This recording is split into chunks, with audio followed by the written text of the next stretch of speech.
Bonjour à toutes et à tous, installez-vous confortablement, vous êtes dans le temps additionnel. À l'occasion de la Coupe du Monde de football, le média vous propose ce nouveau format, des éditos, des chroniques, des interviews pour parler du mondial et des tensions sociales, politiques et géopolitiques sous-jacentes à cette compétition. J'ai un message quand même à vous faire passer, vous le savez, le Média TV ne dépend d'aucun milliardaire et c'est vous qui nous permettez d'exister.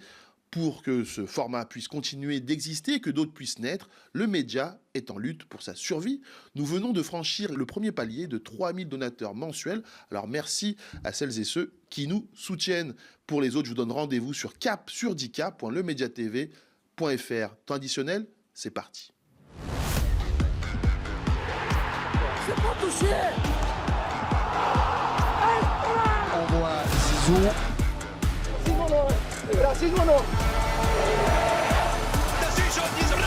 Le football et la politique, on nous répète souvent que ça ne fait pas bon ménage. Et pourtant, l'histoire du ballon rond est traversée de prises d'opposition, de symboles et d'engagement de la part des joueurs, des entraîneurs et surtout des supporters. Alors que l'extrême droite progresse partout, la liste des joueurs ayant affiché leur soutien à des partis réactionnaires est de plus en plus longue, alors que face à eux, très rares sont les joueurs ouvertement engagés à gauche. Pourquoi un tel déséquilibre? Est-ce une question de classe, d'intérêt économique ou simplement le reflet d'une société qui a normalisé les idées réactionnaires? Après une simple phrase sur les dangers de l'extrême droite, Kylian Mbappé s'est retrouvé sous une avalanche de critiques, une pression médiatique qui pousse les joueurs au silence. Pourquoi nos stars préfèrent se taire et qui a intérêt à ce qu'elles le fassent? On en parle dans un instant avec celui qui occupe le flanc gauche aux médias, tel un Nuno Mendes au PSG, mon collègue Amine Snoussi. Et nous serons pour ce numéro avec celui qu'on peut surnommer le super sub, le super remplaçant, tel Ole Gunnar Solskjaer ou Chicharito, Simon Bobero, stagiaire et qui œuvre dans l'ombre depuis plusieurs semaines à l'élaboration de cette émission avec Amine et moi. Allez, on n'a plus une minute à perdre, on rentre tout de suite dans le temps additionnel. Pour s'échauffer, on commence par faire un petit tour de l'actualité de ce début de Coupe du Monde. Après une semaine de compétition, quels sont les événements qui nous ont marqués? Et on va tout de suite parler, messieurs, de l'Iran. Et l'Iran, les joueurs se retrouvent en terrain hostile. Ils vivent une véritable galère logistique depuis le début de cette Coupe du Monde. À cause des tensions diplomatiques et des restrictions de l'administration Trump, la sélection iranienne a été contrainte d'installer son camp de base à Guadalajara, au Mexique. Concrètement, pour leur match sur le sol américain, les joueurs doivent faire des allers-retours en avion de plusieurs heures, subir des contrôles humiliants de la douane américaine, jouer à haute intensité et repartir le soir même, car leur visa américain expire immédiatement. Ça me paraît complètement fou. Tout est fait pour empêcher les Iraniens de performer dans ce tournoi, Amine. On n'était pas le seul à le penser, Cyril. La fédération iranienne a porté plainte le jour où on tourne à ce sujet à la FIFA. Elle dénonce notamment les conditions de voyage pour son prochain match. L'Iran affronte la Belgique le 21 à 21h et elle dénonce les conditions de préparation pour ce match. Les Iraniens ont demandé à pouvoir se rendre sur place 2 jours avant le match. C'est quelque chose de très courant pour pouvoir s'entraîner sur la pelouse, une pelouse du coup que l'équipe ne connaît pas, alors que l'équipe d'en face a pu organiser plusieurs entraînements avant le match, donc ils vont maîtriser la pelouse mieux que leur adversaire, ce qui crée un souci d'équité pour les Iraniens. Les autorités américaines ont refusé et obligent les Iraniens à venir uniquement la veille de la rencontre et quitter le territoire directement après le match. Donc ils vont avoir très peu de temps dans la ville et dans le stade où ils jouent face à la Belgique, alors que la Belgique aura pu se déplacer quelques jours avant, prendre ses marques dans l'hôtel, s'entraîner, etc. etc. Oui, à l'heure où on tourne cette émission, les accords de paix vont être signés aujourd'hui. Ça va être intéressant de suivre si ça va avoir un impact sur le traitement des joueurs et puis aussi sur le traitement des délégations. On aura la réponse ce dimanche contre la Belgique. Oui, mais j'ai l'impression qu'en fait, on assiste là à une espèce de dopage inversé institutionnel. En fait, tout est fait pour peut-être empêcher les Iraniens de performer dans cette compétition. Et voilà, effectivement, c'est pas surprenant venant de Trump et surtout, voilà, en pleine guerre avec l'Iran. Oui, c'est assez inquiétant dans l'esprit du sport parce que pour le coup, c'est une Coupe du Monde qui est en train de se dessiner avec une influence majeure de Trump. On a appris qu'il allait potentiellement soulever la Coupe du Monde avec l'équipe qui allait gagner. Donc il va marquer cette Coupe du Monde de son empreinte et c'était difficile d'imaginer que les Iraniens allaient subir un autre traitement que ce qu'ils subissent. Le problème, c'est que la FIFA laisse faire et qu'ils tolèrent que la Belgique pourra faire 3 entraînements sur le stade avant le match, alors que l'Iran ne pourra en faire aucun. Non, là, on assiste vraiment à une Coupe du Monde à 2 vitesses selon le pays qui doit la jouer. On enchaîne avec l'autre info de la semaine, et Amine, tu vas pouvoir en parler, hein, un pays qui est cher à ton cœur, la Tunisie. On a assisté au départ de Sabri Lamouchi et l'arrivée de Hervé Renard. Pour ceux qui n'ont pas suivi, hein, c'est le chaos absolu pour la sélection tunisienne après leur lourde défaite 5-1 contre la Suède à Monterrey au Mexique. La fédération a d'abord annoncé le limogeage de Sabri Lamouchi c'était sur Twitter, avant finalement de supprimer le message. Et le lendemain, on a quand même vu Sabri Lamouchi à l'entraînement avec les joueurs alors qu'il était virtuellement déjà viré. Et ensuite, coup de théâtre, c'est finalement le palais présidentiel qui, à Tunis, qui est intervenu directement et notamment financièrement pour imposer la signature d'Hervé Renard en sauveur. Amine, avant de nous dire précisément ce qui se passe en Tunisie, car cet épisode me paraît complètement surréaliste, parce que si on en est arrivé là, le problème ne date pas d'hier, c'est un problème beaucoup plus ancien. Mais avant ça, Simon, rappelle-nous, est-ce que c'est déjà arrivé en Coupe du Monde qu'un entraîneur en pleine compétition quitte ou soit viré de son équipe? Oui, alors je fais un petit point histoire. C'est arrivé 5 fois à la Coupe du Monde. La dernière fois, c'était aussi la Tunisie. C'était il y a 28 ans et c'était l'entraîneur Henri Kasperzak en 98. Donc, cette Coupe du Monde, il y avait eu une succession d'entraîneurs limogés. On avait eu aussi celui de l'Arabie Saoudite, Carlos Alberto Parreira, et celui de la Corée, Cha Bum-gun. Et la première fois, ça avait eu lieu en 1954 avec l'entraîneur écossais Andy Beattie, qui avait démissionné après une première défaite, laissant ses joueurs se faire humilier 7-0 contre l'Uruguay après. Ok, effectivement, Simon, merci. Donc, Amine, en fait, il se passe quoi dans le football tunisien? C'est une large question que tu poses, Cyril. Ce qui s'est passé concrètement là avec Sabri Lamouchi, c'était un peu chaotique parce que le premier enjeu d'ailleurs, c'était le visa. L'enjeu majeur pour la fédération, c'était de trouver un entraîneur qui avait la possibilité d'accéder aux États-Unis et de pouvoir entraîner. Donc, il n'y avait pas beaucoup d'options sur la table. Il y avait Monzer Kebayer qui était sur place parce qu'il est directeur technique de la fédération, mais c'est aussi l'ancien sélectionneur qui a emmené la Tunisie déjà à la Coupe du Monde en Russie, donc qui aurait pu être une option. Mais Hervé Renard est arrivé un peu en sauveur, aussi pour une question d'image. Hervé Renard a une réputation en Afrique, il a ce côté sauveur, il l'a déjà fait avec la Côte d'Ivoire. Il a gagné 2 Coupes d'Afrique.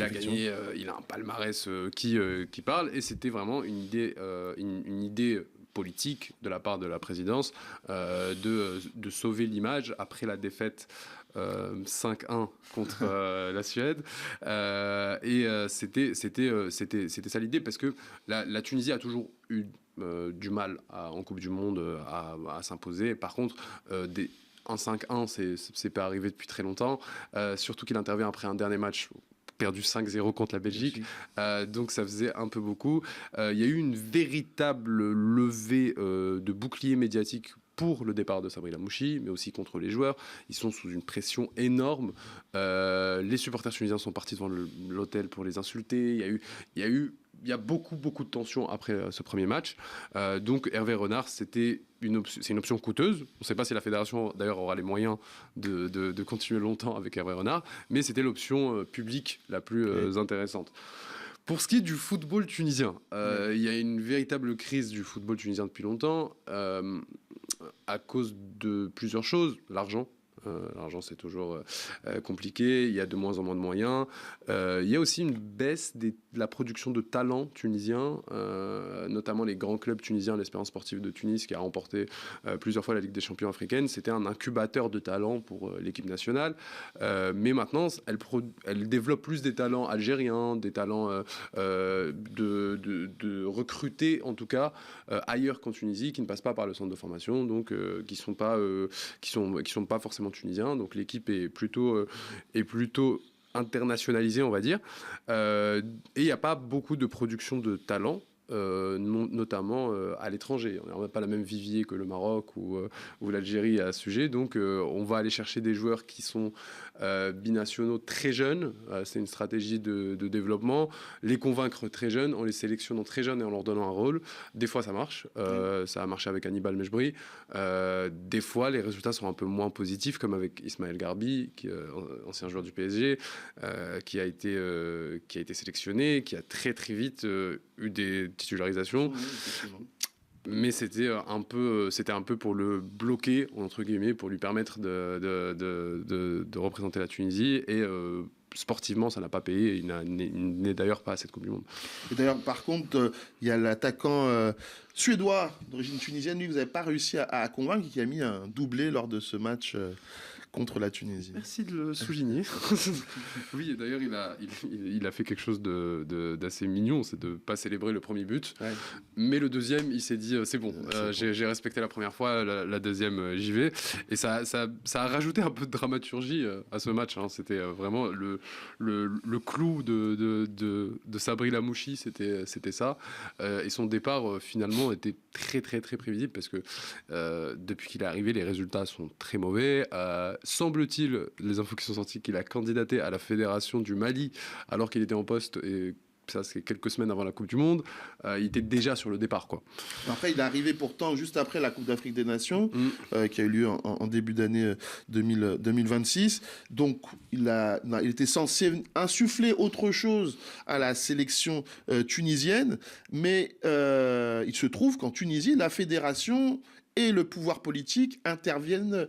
Enfin là, pour le coup, on l'a vu avec Hervé Renard, c'est le pouvoir politique qui a intervenu directement pour imposer ce sélectionneur. C'est aussi ça l'un des problèmes, notamment de la Tunisie, mais ce n'est pas le seul problème. Dans beaucoup de fédérations africaines, mais même au-delà de fédérations du Sud global, comme on dit, sont souvent infiltrées par les politiques. Hein. Clairement. Et d'ailleurs, c'était la discussion d'après la Coupe d'Afrique des Nations. La recherche d'un nouvel entraîneur et l'opportunité, Frank Hayes, qui est un entraîneur incroyable, qui s'est proposé à la Tunisie pour entraîner.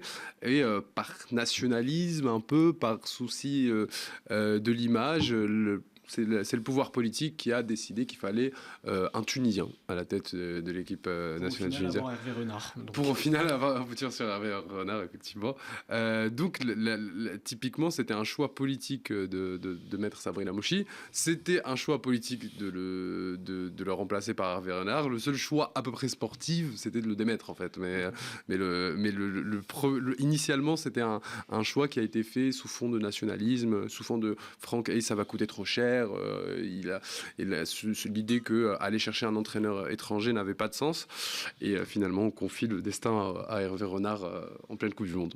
On va suivre ça de près. On va voir ce que la Tunisie va faire contre le Japon. C'est dimanche. Nous, on enregistre, pour que nos téléspectateurs soient informés, on enregistre un vendredi. Le match de la Tunisie, c'est dimanche à 5h du matin. 6h du matin. Courage aux Tunisiens qui se lèveront à cette heure-là pour, j'espère pour eux, voir une victoire. C'est encore une fois pour une défaite large. Ça risque encore de faire grincer des dents. Et la dernière info de la semaine, on avait envie de terminer avec le maillot de la discorde. C'est Haïti, la censure du maillot d'Haïti par la FIFA. Je ne sais pas si nos téléspectateurs ont entendu parler. Vous deux, Simon et Amine, oui. L'équipementier Saeta avait dessiné une magnifique fresque en filigrane sur le bas du maillot d'Haïti qui représentait la bataille de Vertières en 1803, le moment historique où l'armée des esclaves insurgés en Haïti a vaincu les troupes de Napoléon pour fonder la première République noire au monde. Et la FIFA a invoqué son règlement pour interdire le maillot donc à 48 heures du match, obligeant donc les joueurs haïtiens à porter une tunique totalement épurée, vidée de son histoire. Vous en avez pensé quoi, messieurs? Surtout qu'il y a pour moi un deux poids, deux mesures quand on sait que les hymnes nationaux ne sont pas interdits, alors qu'ils peuvent avoir des messages guerriers, politiques, voire patriotiques, qui racontent une histoire d'un pays. Donc je trouve toujours ça dommage que la FIFA, qui est censée accueillir lors de ces compétitions plusieurs pays, donc il faut les accueillir aussi avec leur histoire, et notamment celle du maillot haïtien était en tout cas forte et qui représente la base même de ce qu'est Haïti. Après, vu ce qu'on dit depuis le début, je pense que c'est assez clair que la FIFA joue un rôle politique et en fait, ce règlement de la FIFA d'interdire les messages politiques, moi, ça m'a toujours paru bizarre, étant donné que la FIFA elle-même fait de la politique. Elle donne un prix Nobel de la paix à Trump, elle veut organiser un match entre les U15 de la Palestine contre ceux du régime colonial israélien pour promouvoir la paix. Il y a plein d'exemples différents. Ils ont banni la Russie de plusieurs compétitions sportives, pas Israël, pas d'autres pays qui pourraient prétendre à ça, notamment les États-Unis. Il y a plein d'exemples qui montrent que la FIFA joue un rôle politique, l'assume à des moments. Donc, obliger les nations à pas le faire, c'est bizarre. Et c'est toujours certaines sélections et pas d'autres à qui on reproche leur message politique. C'est parce que c'est Haïti qu'il a fait et que ça renvoie à une histoire que l'Occident ne veut pas assumer. Et bien sûr, mais même au-delà du caractère politique, il y a aussi le timing. Enfin, la FIFA a demandé à Haïti de changer de maillot 48 heures avant leur premier match, alors que l'équipementier d'Haïti avait annoncé le maillot début avril. Oui. Donc ça en dit long. Je ne sais pas si c'est encore un signe de la très mauvaise organisation de cette Coupe du Monde, ou alors peut-être que c'est voulu de déstabiliser les équipes que Trump n'aime pas vraiment. Dans tous les cas, je vous invite à aller voir la vidéo que Cyril et Ami ont fait avec Romain Molina la semaine dernière, où il parle pas mal de cette organisation un peu cataclysmique de la Coupe du Monde. Et effectivement, Romain Molina nous avait dressé un portrait au vitriol de la FIFA et de ses liens avec Donald Trump. Donc effectivement, je vous invite à aller voir ça. On va passer maintenant au thème central de cette émission, les footballeurs et l'engagement politique. Et pour cela, je vais te laisser la parole, Simon. Carte blanche pour toi, pour nous parler justement de tout ça. Alors c'est terminé l'époque où les racistes avaient peur de s'exprimer, où ils devaient se cacher et avoir honte de leurs avis désastreux. Non, maintenant, on les invite sur les plateaux télé pour qu'ils diffusent leurs horreurs. Alors malheureusement, ce qui est vrai dans la société se traduit aussi dans le foot. De plus en plus de joueurs de foot prennent la parole pour soutenir l'extrême droite de leur pays respectif. Et on ne parle pas d'un ou deux joueurs moyens italiens, comme on avait par exemple dans les années 90. Non, aujourd'hui, on pourrait facilement faire une équipe complète de racistes. Bon, alors du coup, je l'ai fait. Au goal, on retrouve évidemment la légende Gigi Buffon, qui a apporté son soutien à Giorgia Meloni en décembre dernier à un festival d'extrême droite. Dans la charnière, on a Acerbi et John Terry. Le premier a été exclu de la sélection italienne parce qu'il avait été soupçonné d'avoir utilisé le N-word pour insulter un joueur de Naples. Et pour ce qui est de l'emblématique capitaine des Blues, il avait commenté plusieurs fois des posts de Rupert Lowe, vous savez, l'homme politique d'extrême droite qui s'est fait exclure du parti Reform UK pour harcèlement moral. Sur les deux côtés, j'ai décidé de mettre Carvajal et Cafu. L'Espagnol est très proche du parti néo-franquiste, le Vox, au point de se prendre en photo avec Javier Ortega Smith, son secrétaire général pendant plus de 8 ans, et Isabel Pérez Moño, la porte-parole du mouvement. Tu m'étonnes que le vestiaire du Real Madrid soit complètement en feu. De l'autre côté, donc, le double champion du monde fait partie d'une longue liste de joueurs brésiliens ayant soutenu Bolsonaro. Ne vous inquiétez pas, il y en aura plein d'autres dans le 11. Au milieu, on retrouve Denis Wise, qui soutient lui aussi Rupert Lowe. Alors, si pour John Terry, le racisme, c'est 100% OK, pour l'ancien milieu de Chelsea, c'est même 200%. Pour l'accompagner, j'ai choisi le jeune Félix Nmecha. L'Allemand a posté de nombreux messages à la mort de Charlie Kirk, un hommage qui n'est pas passé au point d'être rappelé à l'ordre directement par son club. Et un cran plus haut, j'ai mis le Gunners Mesut Özil. Il a été élu membre du conseil décisionnel du parti d'Erdogan. Et en plus, il possède un tatouage en référence au Loup Gris, une organisation armée ultranationaliste turque décrite comme néofasciste. Sur les ailes, j'ai placé deux autres légendes brésiliennes, Neymar et Ronaldinho. Ça fait mal de les mettre là, mais tous les deux ont apporté leur soutien à Bolsonaro en 2022. Le premier avait fait un live de soutien, l'autre un post Instagram où il porte un maillot floqué 17, le code électoral de Bolsonaro. Pour finir, là ça fait très très mal de le voir ici, mais en pointe, j'ai bien mis Cristiano Ronaldo. L'année dernière, Des amis. ouais, je sais très bien, mais l'année dernière, il avait déclaré que Trump faisait partie des personnes qui peuvent changer le monde. Et non, désolé les pro-CR7, il ne disait pas ça d'un ton alarmant du tout. La preuve, quelques mois plus tard, il était invité à la Maison-Blanche et faisait une brésilienne dans le bureau ovale. Bon, comme vous le voyez, la liste est longue. Encore, j'aurais même pu faire un banc. Bon, du coup, je l'ai fait aussi. Et j'ai mis Lucas Moura, Rivaldo, Christian Pulisic, Paolo Di Canio, Carlos Tevez et Romario. Tous ont soutenu de près ou de loin les partis d'extrême droite de leur pays respectifs. Et ce qui fait le plus mal dans tout ça, c'est qu'en retour, les joueurs qui soutiennent la gauche ne sont même pas assez pour faire un five.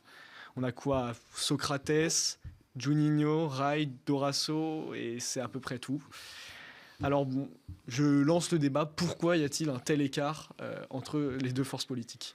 Effectivement, Simon, merci pour cette carte blanche. On en apprend beaucoup. Il y a des noms qui m'ont surpris. Moi, je suis un grand fan de Gianluigi Buffon.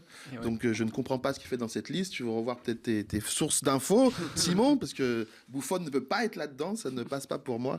Mais blague à part, tu te dis pourquoi un tel écart, mais est-ce que Amine, récemment tu as reçu un auteur, Nicolas Kismartov, justement sur les figures de gauche dans le football, est-ce qu'il y en a? Oui, d'ailleurs, il en a fait un ouvrage sur les figures emblématiques de la gauche ou dans le foot. Le débat actuel sur Kylian Mbappé, je sais que tu voulais en parler.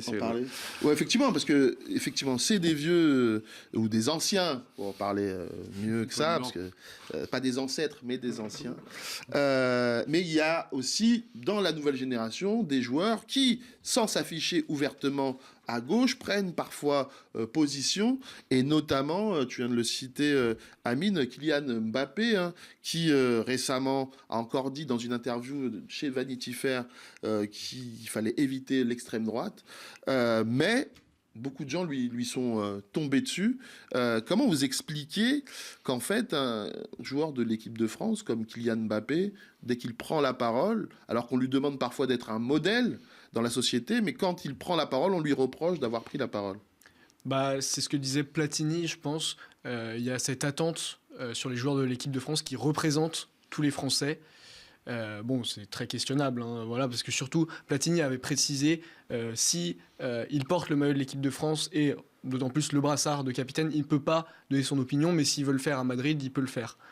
Bon, ça n'a pas trop de sens, surtout que là, en l'occurrence, il n'avait pas le maillot de l'équipe de France sur lui quand il a fait cette déclaration, et pourtant, ça a fait vraiment polémique. Ouais, ça a un peu de sens parce que en parlant avec plusieurs personnes sur la question, il y a vraiment une symbolique de l'équipe de France comme outil d'influence française et d'influence politique. Il y a des mécanismes qu'on retrouve en équipe de France, notamment la question de la laïcité, la question de la représentation, le fait de chanter l'hymne, tous ces débats-là, ils ont quelque chose de sous-jacent, de politique, notamment envers les personnes racisées. On en a parlé une fois sur Toujours Debout, où on avait parlé du documentaire sur Nice Now. La violence qui s'abat sur les personnes racisées qui sortent du rang en équipe de France, elle est politique et elle est éminemment liée à la manière dont la France traite déjà les personnes racisées, à savoir la manière dont elle les traite dans les quartiers, la manière dont le rapport avec la police. L'équipe de France, c'est un peu une version foot de ça, en fait, où si tu as un soupçon permanent qui est installé contre les personnes racisées, et si tu sors du rang, la sanction est bien plus sévère quand t'as la peau noire comme Kylian Mbappé que si t'es Antoine Griezmann qui dit il faut lutter contre l'extrême droite. Il y a personne qui va le enfin si, quelques-uns, mais il va pas subir un harcèlement aussi violent que ce qu'a subi Mbappé. Et on se souvient que déjà c'est pas la première fois, car en 2024, juste avant après la dissolution et les élections législatives, certains joueurs d'équipe de France avaient pris la parole, et notamment, justement, Kylian Mbappé, en tant que capitaine, en tout cas, lors d'une conférence de presse. Dans le récap, il y a quelques jours, Marion Lopez était revenue justement sur ce passage. Je propose de l'écouter. On est dans un moment très important de l'histoire de notre pays, une situation inédite. Donc c'est pour ça que j'ai vraiment envie de m'adresser à tout le peuple français et surtout à la jeune génération. Aujourd'hui, on voit très bien que les extrêmes sont aux portes du pouvoir. Et on a l'opportunité de choisir le futur de notre pays. Bon, Kiki, on sait pas trop bien de qui tu parles quand tu sous-entends que l'extrême gauche est aux portes du pouvoir. Hein. Malheureusement, Nathalie Arthaud et Philippe Poutou, à eux deux, ils n'ont pas fait plus de 1,5% à la dernière présidentielle. Et je le déplore personnellement. Alors, c'est pas beaucoup moins que le PS, j'entends la critique, mais on n'est pas encore à la veille du grand soir, si tu vois ce que je veux dire. Donc on voit quand même qu'il a quand même évolué sur la question, parce qu'on se rappelle, toi t'es peut-être pas d'accord, mais on se rappelle qu'à l'époque, en 2024, il n'était pas le seul à parler. Il y a eu Jules Koundé, qui était beaucoup plus clair sur sa position. Il y a eu également Marcus Thuram, qui était aussi très clair sur la position à avoir face à l'extrême droite. Et il y avait eu aussi Adrien Rabiot, qui lui était plutôt dans... Je suis pas là pour dire ce que les Français doivent faire. Chacun fait en gros ce qu'il veut. J'ai vu, Simon, que tu n'étais pas d'accord sur le fait qu'il ait évolué sur la question de Mbappé. Bon, je sais pas, peut-être qu'il a évolué, j'en sais rien. T'as le droit de Mais pas être d'accord. dans tous les cas, la position de Rabiot, c'est une position qu'on a entendue une nouvelle fois récemment avec les prises d'opposition de Kipembe. Et je trouve que ça pose un peu question, parce que quand on a un joueur comme Mbappé qui prend la parole, il devrait ouvrir une brèche pour que des joueurs le suivent. Parce que forcément, tous les joueurs ne peuvent pas exprimer leur opinion comme ils le veulent. Et justement, Mbappé, qui est en position de force dans son club, dans l'équipe nationale et même vis-à-vis des sponsors, voilà, il ne prend pas un risque énorme à faire cette déclaration. Mais si c'était, je ne sais pas, Akliouche qui avait eu cette déclaration, pas sûr que... Enfin, je ne sais pas, peut-être qu'il aurait quand même été sélectionné, peut-être que Deschamps n'aurait pas pris en compte, mais il y aurait eu plus de pression. Et donc forcément, ça pose question. Et je trouve que justement, Mbappé, en ouvrant cette brèche, les joueurs devraient pouvoir le suivre. Et pourtant, les pressions sont quand même là et les joueurs ne veulent pas s'exprimer. Est-ce que, pour toi, Amine, est-ce que parfois le fait que des joueurs ayant cette position et aussi ayant ce capital financier, finalement, c'est pas dans leur intérêt non plus de soit soutenir des candidats de gauche ou soit avoir des positions plus à gauche parce que en tant que bourgeois au final, parce que ce sont des bourgeois, c'est pas forcément dans leur intérêt de classe. Après, s'ils veulent financer le média, par exemple, c'est OK. C'est OK, Ils vont n'hésitez sur pas. Cap Syndicat et ils n'ont plus besoin ensuite de se sentir coupables de ne pas prendre position. Non, mais plus sérieusement, c'est un truc qu'on reproche beaucoup aux rappeurs aussi. C'est quelque chose qu'on dit souvent sur toutes les cultures populaires qui existent en France. Donc le rap en fait partie et c'est spécifiquement des cultures qui touchent des personnes racisées, qui touchent la majorité de la jeunesse en France. Donc on s'attend à ce que des personnalités prennent des positions extrêmement claires, etc. Tu l'as dit, certaines le font, mais d'autres le font sans besoin d'en dire plus, quoi. Quand Ryan Cherki fait une interview récemment qui dit pourquoi les gens m'aiment pas, ah bah les gens ils m'aiment pas parce que j'ai peut-être une peau basanée et que j'ai une grosse barbe. Rien que cette déclaration là, elle est très utile parce qu'il le dit de manière très simple, très naturelle, et ça dénonce finalement un racisme et une islamophobie existante. Donc je demande pas à des joueurs de dire voter un tel ou un tel, mais par contre des prises de position comme ça, c'est intéressant.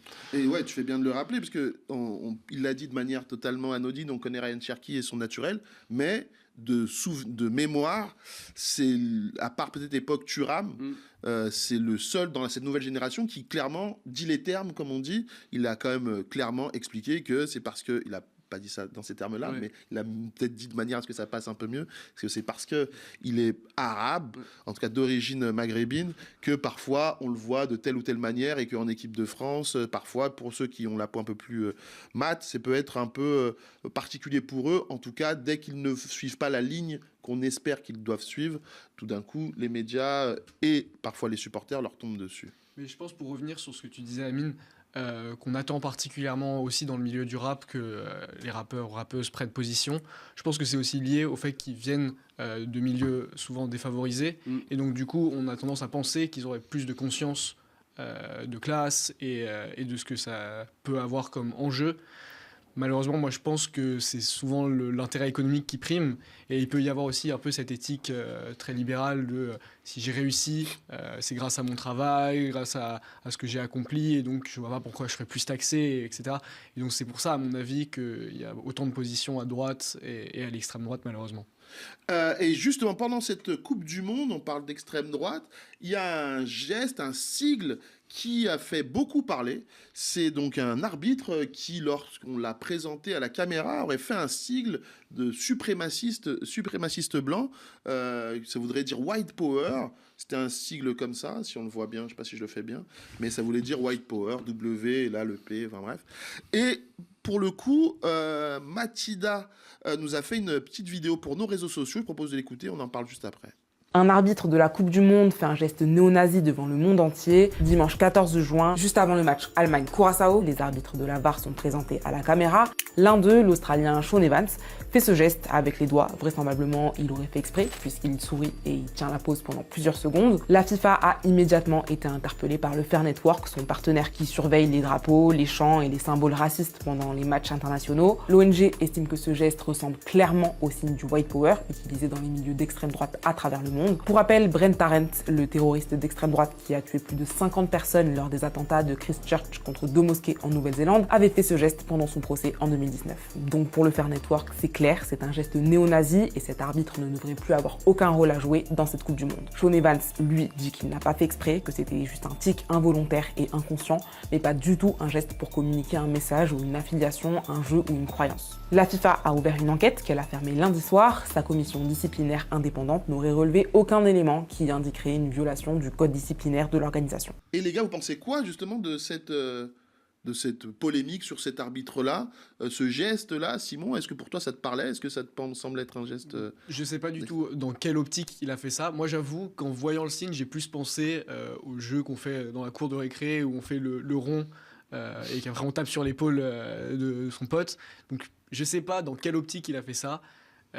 Mais si c'est effectivement White Power, c'est un énorme scandale. Et alors je sais pas s'il a été suspendu finalement. Il me semble pas. Il n'a pas été suspendu. Non, l'enquête est en cours. Du coup, ça concerne Sean Evans, arbitre australien. La FIFA a ouvert une enquête préliminaire et du coup, ils sont encore en cours d'enquête. Pendant l'enquête, il n'a pas été suspendu. Pendant qu'un arbitre somalien a été refusé à la frontière. Enfin, oui. Encore une fois, le deux poids, deux mesures. Mais il y a peut-être un truc à souligner sur le lien aux États-Unis. Cette idée des gestes, et notamment du signe White Power, est très présent aux États-Unis parce qu'ils ont toute une culture autour de la gestuelle et des messages subliminaux à glisser pendant des passages télé ou pendant des. Donc c'est quelque chose qui peut peut-être pour nous être parce que personnellement, pareil, quand j'ai vu la vidéo, si on m'expliquait pas ce qui se passait, j'aurais pas compris. Mais dans la culture nord-américaine, il semble que c'est quelque chose de c'est présent. Les dog whistles. Ouais, des dog whistles d'extrême droite qui sont réguliers, mais oui, le fait que la FIFA soit très très molle avec l'extrême droite, c'est pas nouveau, malheureusement. Et cette Coupe du Monde, on en parlait un peu au début, on en parle aussi là maintenant tout de suite. Il y a pas mal de choses qui auraient pu faire en sorte qu'on demande le boycott, ou en tout cas que des gens se lèvent pour dire qu'il faut boycotter cette Coupe du Monde aux États-Unis. Oui. Ça n'a pas été le cas. Il y a quelques voix un peu là qui sont élevées au moment où justement, tu le disais Simon, l'arbitre somalien a été exclu, en tout cas empêché de pouvoir arbitrer des matchs, mais malgré tout, il n'y a pas eu grand-chose. Alors que sur des Coupes du Monde précédentes, dans les années 70, il y a eu beaucoup de mouvements appelés à certains moments à un boycott. Et Gwen, dans l'émission C'était pas mieux avant, en a parlé. Je vous propose de l'écouter. En 1974, par exemple, lors des phases de qualification, l'équipe de l'Union soviétique doit affronter l'équipe du Chili. Problème, entre le match aller et le match retour, Pinochet a pris le pouvoir et a instauré un régime autoritaire d'extrême droite au Chili, renversant le régime démocrate-socialiste de Salvador Allende. On en avait parlé lors du C'était pas mieux avant, consacré à l'histoire politique récente du Chili, si vous voulez plus d'infos à ce sujet. Et l'Union soviétique a préféré s'éliminer de la Coupe du Monde en déclarant forfait, plutôt que d'envoyer son équipe au Chili, avalisant entre guillemets le régime de Pinochet. Encore mieux, en 1978, la Coupe du Monde est organisée par une autre dictature latino-américaine, l'Argentine. L'armée y a pris le pouvoir et y mène une répression féroce, à la fois anticommuniste et antisémite. Et évidemment, elle utilise la Coupe du Monde pour essayer de se donner une bonne image à l'international. De nombreuses personnalités appellent alors au boycott. En France, c'est le cas de Jean-Paul Sartre, par exemple, qui essaye d'empêcher les joueurs français de se rendre en Argentine. On vient de le voir, en fait, à toute époque, il y a des intellectuels qui se sont levés pour appeler au boycott de certaines Coupes du Monde qu'il considérait comme indignes. C'est vrai que là, on aurait aimé peut-être sur cette Coupe du Monde aux États-Unis voir des intellectuels français ou l'État ou des joueurs même prendre position comme certains l'ont fait lors de la Coupe du Monde au Qatar. Oui, il y avait les joueurs de l'équipe d'Allemagne qui avaient fait un hymne avec écrit Human Rights sur leur corps. Là, on n'a pas du tout vu ça, alors que bon, il y a quand même beaucoup de questions. Il y a quelques soucis de droits humains aux États-Unis aussi. Ouais. Effectivement. On arrive vers la fin de cette émission, ce deuxième numéro de temps additionnel, et on va conclure par la belle histoire de ce début de Coupe du Monde. Et j'avais envie de parler avec vous de la présidente du Mexique qui a décidé d'offrir sa place VIP pour cette Coupe du Monde à une jeune Mexicaine, donc la chef de l'État du Mexique, Claudia Sheinbaum, a choisi de ne pas se rendre à la rencontre d'ouverture de cette Coupe du Monde en signe de solidarité face au prix exorbitant des places qui ont repoussé de nombreux supporters. Peu de gens peuvent se permettre de payer des places pour aller à cette Coupe du Monde. Alors elle a fait un geste très politique. Elle a préféré regarder Mexique-Afrique du Sud en ouverture de cette Coupe du Monde, car rappelons, le Mexique fait partie des 3 pays hôtes de cette Coupe du Monde. Elle a regardé ce match sur une place publique de Mexico, plutôt qu'au stade Aztec de la capitale. Par la même occasion, la dirigeante a offert sa place, donc je le disais en tout début, à une personne qui n'avait pas les moyens de payer un ticket. Et pour gagner sa place pour cette Coupe du Monde, c'était un concours de jongle. Et celle qui a remporté ce concours de jongle, c'est Yolette Cervantes Quaqueua, qui, elle, a jonglé en tenue traditionnelle avec donc de son peuple autochtone, pieds nus, et elle a réussi donc à avoir cette place pour la Coupe du Monde. Je trouve que c'est le beau geste de cette Coupe du Monde. En même temps, elle dénonce les prix exorbitants et elle permet à un peuple autochtone du Mexique à une personne de ce peuple autochtone du Mexique de pouvoir assister à cette Coupe du Monde en loge présidentielle et dans les meilleures conditions. Vous pensez quoi de cette dernière info ? Les images étaient très belles en plus, j'imagine que vous les voyez aussi. C'était le moment où elle regarde le match dans une énorme place bondée, elle est toute devant, elle fait des câlins à tout le monde. Tu sens qu'il y a une proximité avec le peuple qu'on a peut-être un peu oublié en Europe, qui peut exister encore dans certains pays d'Amérique latine. Oui, effectivement, c'était très très touchant. Je pense qu'on aurait tous préféré que la Coupe du Monde ait lieu juste au Mexique, et pas sur 3 énormes pays du continent.